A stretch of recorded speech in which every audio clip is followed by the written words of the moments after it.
Party એવડી મોટી, અને અત્યાર સુધી એવું થતું હતું કે રાજ્યસભામાં જે જાય એ મોટી ઉંમરના હોય, કોઈ લતા મંગેશકર હોય કે સચિન તેંડુલકર હોય, આવા જે બુદ્ધિજીવી લોકો હોય એવા લોકોને કોઈ પણ પાર્ટી રાજ્યસભામાં મોકલતી હોય છે. પણ પહેલી વખત અગાઉ પણ ભારતીય જનતા પાર્ટીએ સામાન્ય કાર્યકર્તાઓને રાજ્યસભામાં મોકલ્યા. મારી હારે એવા બીજા 3 લોકો જે ઉમેદવાર છે અને 4 લોકો સામાન્ય નાના નાના કાર્યકર્તા છે, જેણે વર્ષોથી પાર્ટીનું કામ કર્યું, નિષ્ઠાથી કામ કર્યું છે.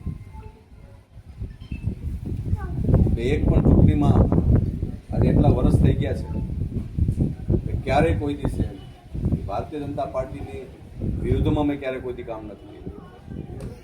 કદાચ નહીં ગમ્યું હોય તો સાનો મનો બેઠો હોય છે, પણ ક્યારેય કોઈને એમ નથી કીધું કે તમારે આમ કરવાનું. ગીતામાં ભગવાને સ્પષ્ટ કીધું છે કે ભાઈ કરેલું ફોકટ જતું નથી. મહેનત કરી છે તો આજે મારી હારે મુકેશ રાઠવા